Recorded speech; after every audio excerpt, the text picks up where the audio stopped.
Geoffrey Chaucer's life is uncertain, लेकिन उसके बावजूद भी जो क्रिटिक्स का ओपिनियन है वो माना जाता है 1340 to 1400। Born in 1340, died in 1400।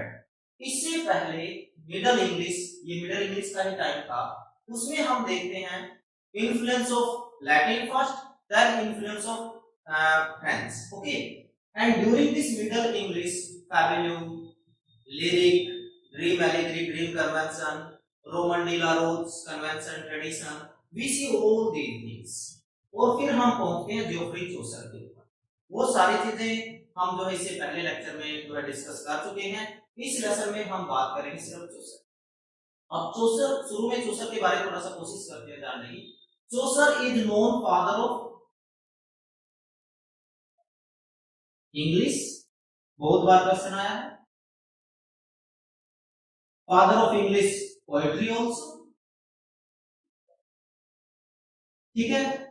इस तरीके से इनको फादर ऑफ इंग्लिश पोएट्री और father of English language also, ये चौसर को टाइटल दिए गए। इसके अलावा फादर की बात करें तो दो चार और बता देता हूं। Father of English novel,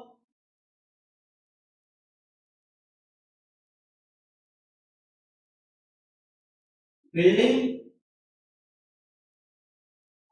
father of English fiction,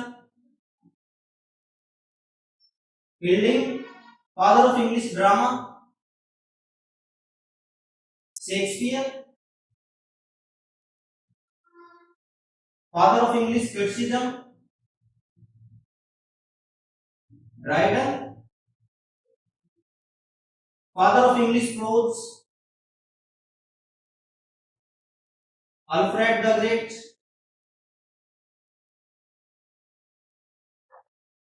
तो ये कुछ क्वेश्चन इनसे भी बन जाते हैं कई बार, इस तरीके के भी क्वेश्चन आते हैं। अब जो जोफ्री चौसर है, he was a civil servant. Chaucer was a civil servant. तीन जो है किंग्स का उन्होंने देखा, एम्पायर, एडवर्ड थर्ड,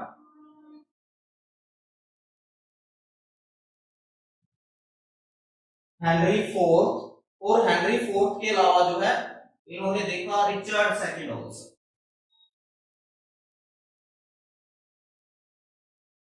ये भी क्वेश्चन कई बार आ जाता है। टोटल तीन किंग्स को इन्होंने देखा, Edward third, Henry fourth, Richard second. इसके अलावा कई बार क्वेश्चन बनता है चौसर से इंग्लिश, फ्रेंच, लैटिन। ये लैंग्वेज बड़े अच्छे से जानते थे। जितना मतलब यू कैन से कि इंग्लिश के ऊपर इनका डोमिनेशन था, उतना ही डोमिनेशन फ्रेंच के ऊपर। इसके अलावा और चौसर से क्वेश्चन क्या बन सकता है या समझने के लिए, Chaucer travelled Italy, Spain and France, Italy, Spain and France, और वहां के किन उत्तर से वो जो उनका इन्फ्लुएंस उसके ऊपर साफ दिखता है, दैट इज गैलियो,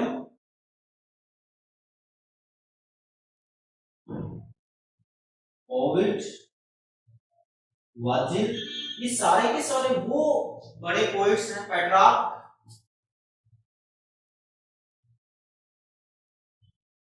ये सारे के सारे वो बड़े पोइट हैं जिनका इन्फ्लुएंस जो है वो चौसर की पोइट्री के साथ दिखता है। तो ये कुछ पॉइंट्स थे। इसके अलावा चौसर को पढ़ने से पहले we must know the major incident and events of that period.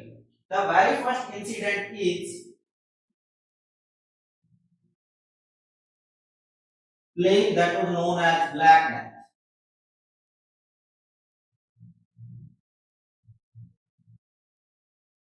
Bubonic plague it was. ये जो है पहली बार 1347 में यूरोप में आया, reach to England in 1348। Question बहुत बार आता है, ब्लैक डेथ का ईयर बताना होता है। First it occurred in Europe in 1347, came to England, reached to England in 1348 and almost wiped out 1/3 population of London. 1/3 population means almost 33% population इस black death से प्लेग से खत्म हो गई थी। तो ये जो है मेजर जो है इवेंट है, कई बार क्वेश्चन आता है। Second one is peasants movement.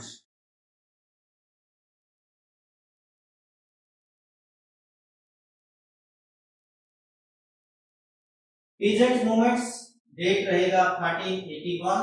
Leader थे जॉन बो। This is also very important incident of that period, and so many times we have found this question in net. So we must know 1381 Peasants movement led by John Bull. And third one is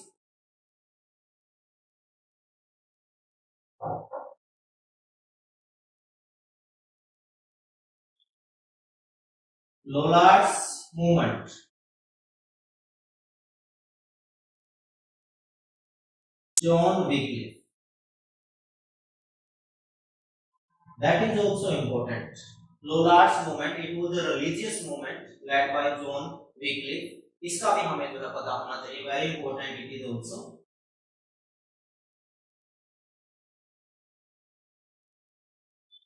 इसके अलावा अब तक जो poetry लिखा गया, जो literature available था, mainly जो है ओरल लिटरेचर अवेलेबल था, वो जो है रीजनल डायलेक्ट्स में लिखा गया। पहली बार जो है एक डायलेक्ट, एक जो है स्टैंडर्ड लैंग्वेज बनकर उठी, और उसका क्रेडिट मेनली जोसेफ को जाता है।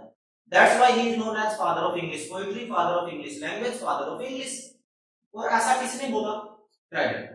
अभी देखिए इनके बारे में, जो लैंग्वेज है middle east dialect. Middle east dialect जो आज इंग्लिश बोला जाता है, वो इसी का रिफॉर्म्ड वर्जन है।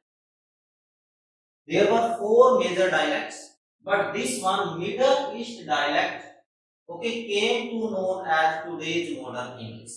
और जोसेफ जो है यहाँ पर, तो यानी कि सारी चीजें जोसेफ के फेवर में थी।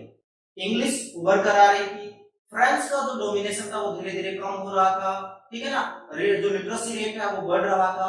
Everything was in favour of Joseph. और सबसे बड़ी बात, उसी टाइम पे जोसेफ जैसा बड़ा पोएट भी अवेलेबल। अब जोसेफ ने इतना कुछ कैसे कर लिया? Number 1, he was a civil servant. Number 2, एक और उसके बारे में फैक्ट है, एडवर्ड जो थर्ड थे, उनके ड्यूक के पेज बने। And at that time he was nearly 17 years old. जो लंकास्टर है उसके जो डचेस थे उनके भी पेज रहे, इनकी जो वाइफ थी वो भी रिलेटेड जो है उन डचेस से। That is also important. अब इनका जो एक तो काफी जो है ट्रैवलिंग हुई है, इटली, फ्रांस, स्पेन, बड़े पोइट से मिले, लिटरेचर पढ़ा, और दूसरा जो है जो सोसाइटी के हर तबके से ये अच्छे तरीके से फैमिलियर थे, और वो चीज जो है धीरे धीरे जो सर अपने आप को तैयार कर रहे हैं फॉर कैंटरबरी टेल्स, जो इनका मास्टरपीस है। After that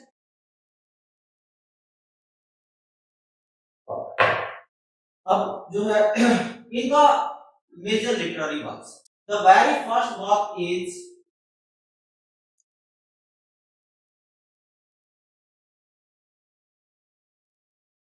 book of duchess. It was first narrative poem by Geoffrey Chaucer. और देखिए एक जो कॉन्सेप्ट है वो हम जब टोलेस एंड क्रेसिक करेंगे तब उसको बताएंगे। बुक ऑफ डचेस, देखिए अब तक जो है फ्रेंच लैंग्वेज और फ्रेंच पीपल का डोमिनेशन तो था ही, और जो फ्रांस में क्या था, ड्रीम कन्वेंशन। ड्रीम कन्वेंशन यानी कि Roman de la Rose tradition. It was known as Roman de la Rose tradition. Okay, अब इसमें क्या होता था, इस तरीके से लिखा गया कि जो पोइट है, मे मॉर्निंग है, यानी कि मंथ जो है मे का है, मॉर्निंग है, सो जाता है, और सोते ही कोई सपना उनको आता है, और सपने में जो चीज देखते that is poem. This is known as dream convention. रफली यदि मैं बताऊं, अब जो ड्रीम कन्वेंशन था, it was opted by Joseph. और जो बुक ऑफ डचेस है ये दो पर्पज सर्व करता है book. One is elegy and second one is eulogy. अब एलिजी क्या होता है, जब हम किसी के डेथ के ऊपर लॉस के ऊपर लिखते हैं that is known as elegy, a particular song it. Eulogy जब हम किसी की प्रेज में लिखते हैं, ठीक है ना। तो ये जो डचेस है, डचेस, ये डचेस का नाम बहुत बार आता है ब्लैंचे, और ये जो है डचेस ऑफ लैंकेस्टर, ठीक है ना। इसकी डेथ के ऊपर जो ड्यूक है उनको ये पोएम लिखा गया। दोनों पर्पस हैं, first it is an elegy and it also praises the duchess, so we can call it as eulogy also. तो both purpose this book serve, this poem serve. अब इसमें वो क्या करते हैं, मेनली जो बुक ऑफ डचेस है इसमें उसकी काफी सारी जो है प्रेज करते हैं, बताते हैं उस डचेस के बारे में। और जो कर्टली है, Curtly love of Duke towards his duchess, that is described, explained in a very beautiful and sound manner. अब कर्टली लव क्या होता है? कर्टली लव मीन्स, वो कर्टली लव ट्रेडिशन तब चला जब प्रोलेसेंट क्रेसिड में खास कर जो है कि उसमें जो आपका हीरोइन है उसकी जो साख है, उसका जो प्रेस्टीज है वो दांव पर होता है। यदि किसी को पता चला तो उसका इंसल्ट होगा, तो ये पहले अंडरस्टूड किया जाता है, उसको कन्विंस किया जाता है। और इसीलिए जो आपका हीरोइन है पहले वो थोड़ा सा जो है एजिटेशन रखती है, जैसे आगे चलकर आप देखोगे कई सारी पोएम्स इसके ऊपर लिखी गई। तो ये वाला जो पूरा का पूरा सीन है वो इसमें रहता है। तो ये फर्स्ट उनका नैरेटिव पोएम था। और इसमें होता क्या है कि वो एक पोएट जो है ऐसा दिखाया गया कि जाके जो है गार्डन में सो जाते हैं, सडन उनको सपना आता है, सपने में देखते हैं कोई हंटिंग चल रहा है, ठीक है। और जब वो उस नाइट के पास पहुंचते तो नाइट उसको अपनी स्टोरी बताने लगता है, अपनी डचेस के बारे में बताने लगता है, और लास्ट में बताता है कि now this Duchess is no more, she has died. और जो है in this way the poem ends abruptly, it is incomplete. तो इस तरीके से ये बुक ऑफ डचेस जो है मेनली क्वेश्चन आता है, फर्स्ट नैरेटिव पोएम जो सका कौन सा है, बुक ऑफ डचेस है, रिटन इन ड्राई पोएम, ये जो है क्वेश्चन बनता है। अब इसके बाद जो हमारा नेक्स्ट जो रहता है that is house of fame.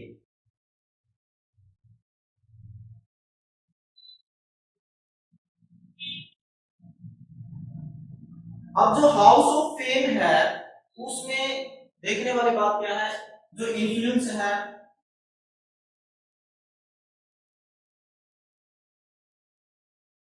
दांतेज डिवाइनिया कॉमेडिया, दांतेज डिवाइनिया कॉमेडिया, और जो है इसका साफ साफ इन्फ्लुएंस हाउस ऑफ फेम में दिखता है। It is also written in dream convention, May morning, garden is there, all these things are present over there also. तो ड्रीम ट्रेडिशन, ड्रीम कन्वेंशन का ही पोएम है ये भी। अब जो हाउस ऑफ फेम है उसमें क्या है, जो पोएट है वो सोता है और सपना देखता है, और सपने में क्या देखता है, एक जो है टेंपल ऑफ वीनस।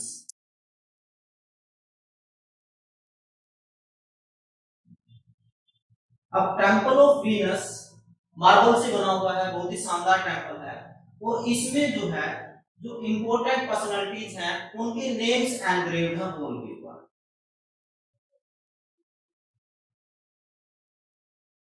ठीक है।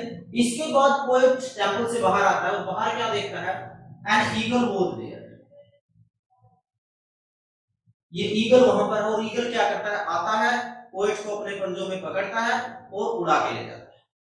अब इसको ये जो है एक जगह लेके जाता है, वहां पर एक बिल्डिंग है, building is built on a रोक, रोक के ऊपर ये बिल्डिंग बना हुआ, और ये जो बिल्डिंग है that is house of fame. अब उसके अंदर जो पोएट जाता, लेके जाता है ईगल उसको, ईगल उसको बीच में कहानी सुनाते हुए जाता है रास्ते में भी। अब वहां पर क्या देखता है, होमर, ओविड, वर्जिल, जो बड़े पोइट हमने देखे हैं वो सारे के सारे वहां पर हैं। वो सारे के सारे जो गॉडेस ऑफ फेम है उसका फेवर मांग रहे हैं। Some are guaranteed, some are denied. कुछ को फेवर मिल जाता है, कुछ को जो है मनाही हो जाती है। अब इसके बाद जो है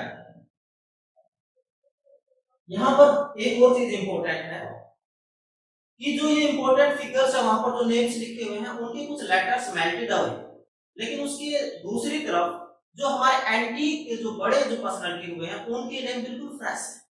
अब इसके बाद दूसरा बिल्डिंग है साइड में, और उस बिल्डिंग में क्या है, suppose this is the building and so many holes are there, और उन होल से वॉइस आ रही है। और वो वॉइस क्या है जब हम उधर देखते हैं कि some people they are sitting in groups and talking, and what they are doing, they are spreading the rumors. What they are doing, they are spreading the rumors. ये भी जो है उसको बता। तो there are two buildings, one is house of fame and second one is house of rumor। और देखिए पूरा का पूरा जो एल्गोरिकल जो है फिगर रहता है, सारा का सारा जो है वो मेटाफोरिकल रहता है, जो किसी न किसी चीज को रिप्रेजेंट करता है, सोशल की एज को रिप्रेजेंट करता है। अब इसके बाद जो उनका इंपॉर्टेंट वाक है, third one is house of fame के बाद इसमें टोटल 4 बुक्स थी। हाउस ऑफ फेम में first, second, third and fourth, and second third one is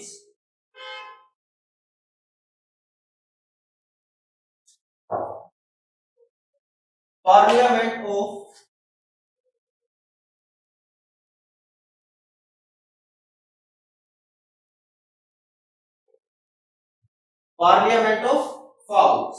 तो ये भी इंपॉर्टेंट बात है, ड्रीम कन्वेंशन में है। यहां पर जो इन्फ्लुएंस है वो दांते और बोकासियो जिनका फेमस वर्क डेकामेरन है, दांते जिनका डिवाइनिया कॉमेडिया और पैराडिस, ये 2 फेमस वर्क दांते के हैं। ये जो है इसका है बोकासियो का है। अब पार्लियामेंट ऑफ फाउल्स की यदि हम बात करें तो इसमें जो है वो टेम्पल वगैरह देखता है, और इसमें फिर से वही ड्रीम कन्वेंशन रहेगा। इसमें क्या देखता है कि एक ईगल है, ये ईगल है फॉर्मल ईगल। अब 3 ईगल्स हैं, they are claiming, what they are claiming, they are claiming this formal eagle as right। लेकिन जो गोडेस है उसका अपना डिसीजन होता है, और इसके अलावा और भी काफी सारे वहां पर बर्ड्स हैं, ऑल आर क्लेमिंग। और लास्ट में जो गोडेस का डिसीजन रहता है वो क्या डिसीजन है, वो डिसीजन ये करती है कि the eagle will take 1 more year to take her decision। Eagle will take 1 more year to take her own decision। तो इन दिस वे, ठीक है, उसका पार्टनर डिसाइड नहीं हो पाता है और पोएम जो है अब्रप्टली एंड हो जाती है। ड्रीम कन्वेंशन में लिखी गई है, बोकासियो दांते का इन्फ्लुएंस साफ दिखता है, खासकर जो पैराडिसो का। तो ये था parliament of fowls.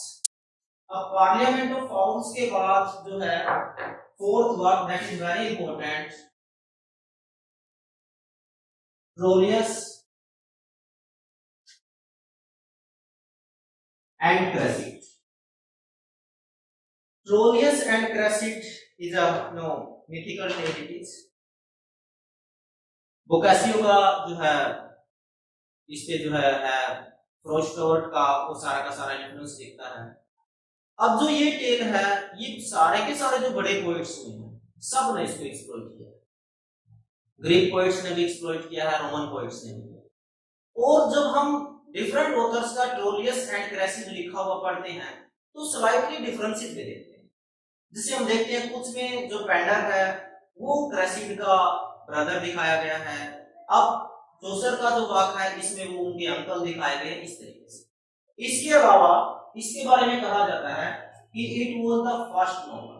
Actually it was not a novel, it was written in rhyme royal. दूसरा इंपॉर्टेंट जो है Troilus and Cressida was the first work written in English in rhyme royal। ये भी क्वेश्चन बन सकता है राइम रॉयल में English में पहला वाक्य कौन सा लिखा गया? That was Troilus and Cressida by Geoffrey Chaucer. अब राइम रॉयल का ये भी पता होना चाहिए what rhyme royal is. Rhyme royal, इसको रॉयल वर्ड क्यों लगा? It was used by King James. उनका वाक्य था किंग स्क्वेयर। इस वाक्य में उन्होंने राइम रॉयल को यूज किया और उसके बाद उसको जो है राइम रॉयल कहा गया, क्योंकि वो किंग थे, रॉयल वर्ड यहां से ऐड हो गया। अब ये है क्या? It is 7 line stanza written in iambic pentameters.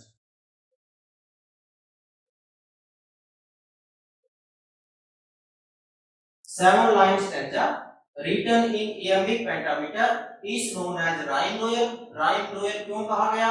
Used by King James in his work King Square. Troilus and Cressida, the first work written in rhyme royal of English literature. तो ये 3 facts आपने ध्यान रखने हैं।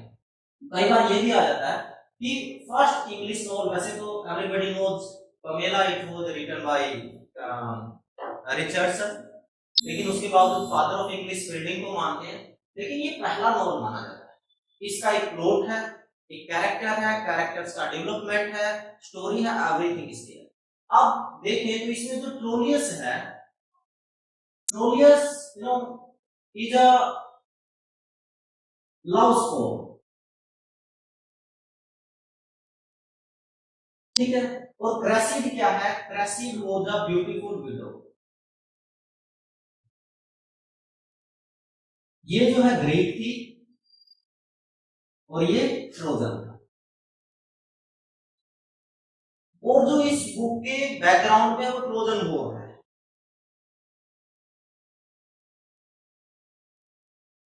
तो ये Trojan war है, यहां से ट्रोलियस जो है ट्रोजन्स का एक वॉरियर है, क्रेसिड ब्यूटीफुल विडो है, और जो ये विडो है ये जो है अभी कैप्टिव है, ठीक है।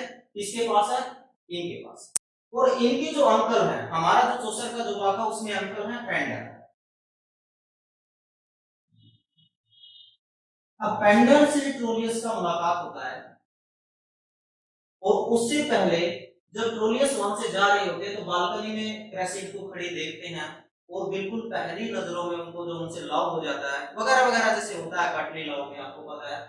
और यहाँ पर कटली लव यानी कि फिर से मैं वो बताना चाहूंगा कि जो आपका हीरोइन है उसका जो प्रेस्टीज है वो साफ पर होता है।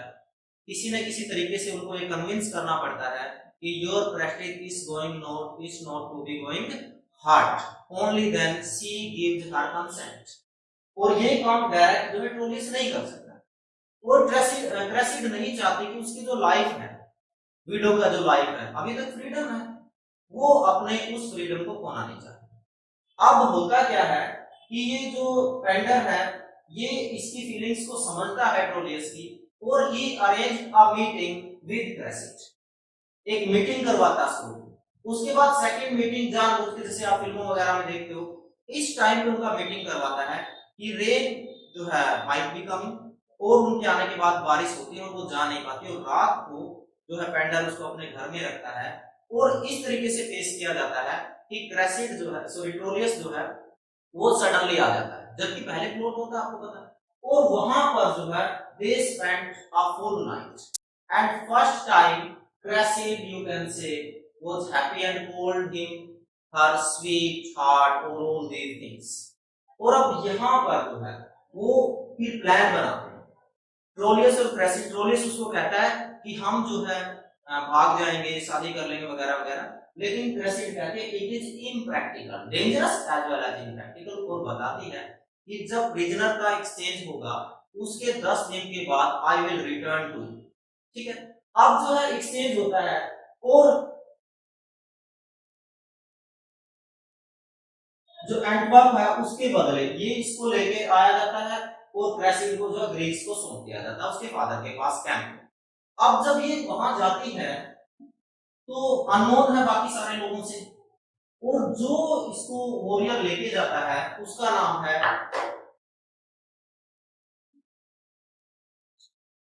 ये वाला डेमोट। और ये उसका फायदा उठाता है। And he was an experienced ladies man, उसको पता था हाउ टू हैंडल विमेन। तो ये क्या करता है, उसकी इस कमजोरी का फायदा उठाता है।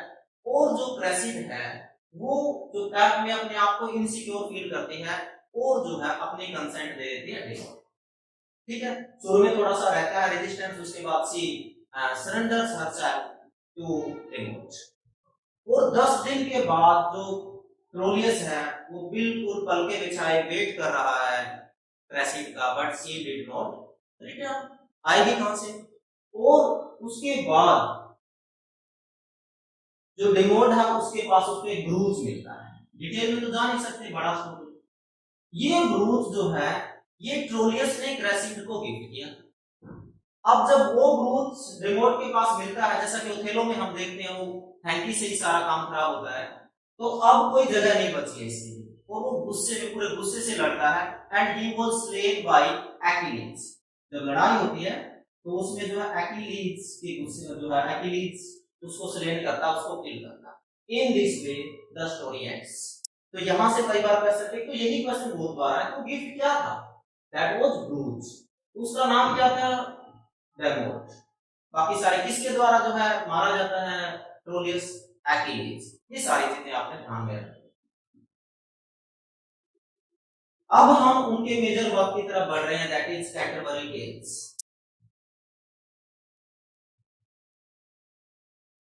अब जो क्वेश्चन है जोसेफ से वो ज्यादातर आता है कैंटरबरी टेल्स।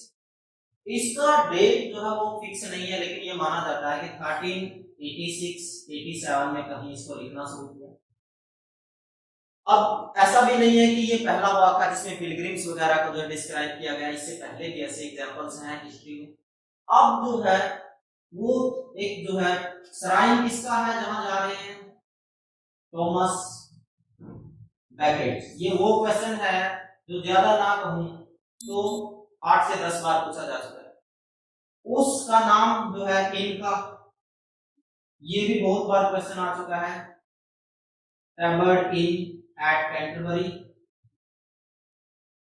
उसके बाद क्वेश्चन आता है कि how many pilgrims were there? Total 29 plus 1। ये 1 कौन है? ये पोइट। टोटल 29 पिलग्रिम्स, एक पोइट हो गया, इज इक्वल टू 30। प्लान क्या था? हर पिलग्रिम 2 स्टोरी जाते वक्त, 2 स्टोरी आते वक्त सुनाएगा। तो इन this way one pilgrim will tell at least 4 tales, and if one is telling 4 tales, total 30 pilgrims are there. The plan is of 120 tales, but only 24 tales are available. If 24 tales are available out of 120, so there is no doubt to say that it's an incomplete work. It's an incomplete work. अब इसके बाद इसमें जो question बनता है वो क्या बनता है? चौसर का जो अपना मेलविज टेल है, it was told by Chaucer himself, written in prose. Number one, it was written and narrated by Chaucer himself. Second one, it was written by prose. अब दूसरा जो है इसमें जो पिलग्रिम्स हैं वो सोसाइटी के हर तबके से, but no one was higher than knight and no one was lower than plowman. No one was higher than knight, no one lower than plowman. और जो फर्स्ट टेल है that was narrated by knight's tale. Knight. तो पहला जो tell है that is knight's tale.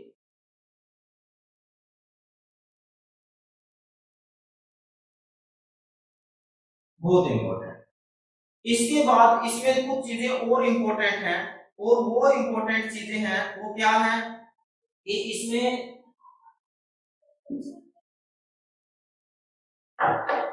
एक तो millers tell और जो है फ्रैंकलिन, सॉरी रीव्स टेल। ये क्या है? ये फैब्यू है। क्या है ये? फैब्यू। ये फैब्यू रहेंगे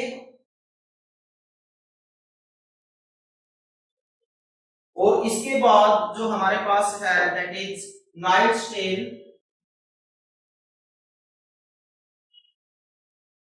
इट्स अ रोमांस। रोमांस जो फ्रेंच ट्रेडिशन था जिसमें एडवेंचर्स होते हैं वो सारा का सारा इसमें रहेगा। और फ्रैंकलिन टेल,